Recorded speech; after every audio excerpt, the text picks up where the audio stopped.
Actor cyan விக்ரமுடைய cyan 63 project எடுத்துக்கிட்டோம் அப்படின்னா நம்ம ஏற்கனவே சொல்லியிருந்தோம் பிப்ரவரி மந்த்ல இந்த படத்தோட ஷூட்டிங் ஸ்டார்ட் ஆக போகுது. பிப்ரவரி எண்டுல ஸ்டார்ட் பண்ணிடுவாங்க அப்படிங்கறத நம்ம சொல்லியிருந்தோம். ஆனா இப்போ வரைக்குமே பாத்தீங்கன்னா படத்தோட ஷூட்டிங் வந்து ஸ்டார்ட் பண்ணல. இப்போ வந்திருக்கிற அப்டேட் என்ன அப்படின்னு பாத்தீங்கன்னா மார்ச் ஃபர்ஸ்ட் வீக்ல தான் படத்தோட ஷூட்டிங் ஸ்டார்ட் ஆக போதாமா. மார்ச் ஃபர்ஸ்ட் வீக் அப்படி இல்லைன்னா மார்ச் செகண்ட் வீக்ல ஸ்டார்ட் பண்ணிடுவாங்க அப்படிங்கிற மாதிரி சொல்லப்படுது. அண்ட் இது போக இன்னொரு தகவலுமே நம்ம சொல்லியிருந்தோம். இப்ப எல்லாம் எல்லா படத்துக்குமே ப்ரோமோ கட் எடுக்கிறது ட்ரெண்ட் ஆயிடுச்சு. அந்த வகையில இந்த சியான் 63 படத்துக்குமே ஒரு ப்ரோமோ கட் எடுக்க போறாங்க அப்படிங்கறதா சொல்லியிருந்தோம். சோ அந்த ப்ரோமோக்கான ஷூட்டிங் வந்து பாத்தீங்கன்னா இந்த பிப்ரவரி எண்டுல ஸ்டார்ட் பண்றதுக்கு வாய்ப்பு இருக்கு அப்படிங்கிற மாதிரி சொல்லப்படுது. சோ ஒன்ஸ் ப்ரோமோக்கான ஷூட்டிங் முடிச்சதுக்கு அப்புறமா தான் படத்தோட ஃபுல் ஃபிளெஜ்ட் ஷூட்டிங்க ஸ்டார்ட் பண்ணுவாங்க அப்படிங்கிற மாதிரி சொல்லப்படுது. ஆக்டர் விஜய் சேதுபதி எடுத்துக்கிட்டோம் அப்படின்னா கொஞ்ச நாளைக்கு முன்னாடி நம்ம சொல்லியிருந்தோம் நினைக்கிறேன். விஜய் சேதுபதி வந்து டைரக்டர் தியாகராஜா குமார் ராஜா அவரு கூட சேர்ந்து ஒரு படம் பண்ண போறாரு அப்படிங்கறத சொல்லியிருந்தோம். சோ அந்த படத்துக்கான ஃபர்ஸ்ட் லுக் போஸ்டர் பாத்தீங்கன்னா இப்ப ரீசெண்டா வந்து ரிலீஸ் பண்ணியிருந்தாங்க.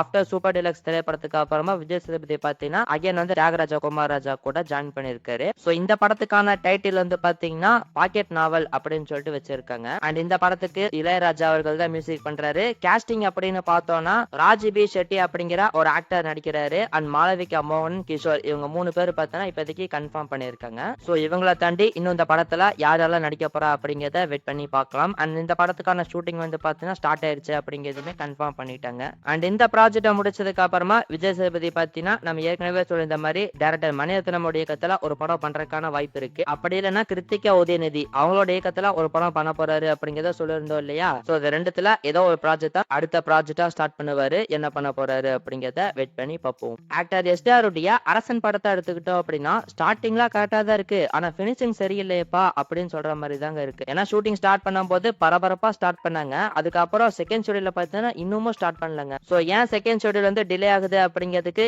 ஏகப்பட்ட காரணங்கள் சொல்றாங்க. ஒரு பக்கம் பார்த்தீங்கன்னா செட் ஒர்க் போயிட்டு இருக்கு அப்படிங்கிற மாதிரி சொல்லப்படுது. இன்னொரு பக்கம் ஆக்டர்ஸோட டேட் கிடைக்க மாட்டேங்குது அப்படிங்கிற மாதிரி சொல்றாங்க. சோ இந்த மாதிரி ஏகப்பட்ட ரீசன்ஸ் பத்தி சொல்லிட்டு இருக்காங்க. இப்போ வந்து இருக்கிற அப்டேட் என்ன அப்படின்னு பாத்தீங்கன்னா மார்ச் ஃபர்ஸ்ட் வீக்ல இந்த படத்தோட செகண்ட் ஷெட்யூல ஸ்டார்ட் பண்ணிடுவாங்க அப்படிங்கிற மாதிரி சொல்லப்படுது. சோ இதுல பாத்தீங்கன்னா படத்துல இருக்கக்கூடிய முக்கியமான சீக்வன்ஸ் எல்லாமே எடுக்க போறதா சொல்லப்படுது. என்ன பண்ண போறாங்க அப்படிங்கறத வெயிட் பண்ணி பார்ப்போம். ஆக்டர் கார்த்தி எடுத்துக்கிட்டோம் அப்படின்னா இப்ப மார்ஷல் படத்துல நடிச்சிட்டு இருக்காரு. இதுக்கப்புறம் அவர் பண்ண போற ஒரு ப்ராஜெக்ட் பத்தி ஒரு அப்டேட் ஒன்று கிடைச்சிருக்குங்க. அந்த வகையில அடுத்ததா பாத்தீங்கன்னா டைரக்டர் கல்யாண் சங்கர் இவர் வந்து பாத்தீங்கன்னா தெலுங்குல மேடு மேட் ஸ்கொயர் அப்படின்னு சொல்லிட்டு படங்கள்லாம் எடுத்திருக்காரு. அவரோட இயக்கத்துல ஒரு படம் பண்ண போறாரு அப்படிங்கிற மாதிரி சொல்லப்படுது. சோ இந்த படத்தை பாத்தீங்கன்னா சிதாரா என்டர்டைன்மெண்ட் அவங்க தான் ப்ரொடியூஸ் பண்ண போறாங்க அப்படிங்கிற மாதிரி சொல்லப்படுதுங்க. சோ இந்த படத்தை பாத்தீங்கன்னா தெலுங்கு அண்ட் தமிழ் அப்படின்னு சொல்லிட்டு ஒரு பைலிங்குவல் பிலிமா தான் எடுக்க போறாங்களாமா. அண்ட் மார்ஷல் படத்தை முடிச்சதுக்கு அப்புறமா கார்த்தி வந்து பாத்தீங்கன்னா இந்த ப்ராஜெக்ட்ல தான் நடிப்பாரு அப்படிங்கிற மாதிரி சொல்லப்படுது. சோ இந்த காம்போ பத்தி உங்களோட ஒப்பீனியன் என்ன அப்படிங்கறத கமெண்ட்ல சொல்லுங்க.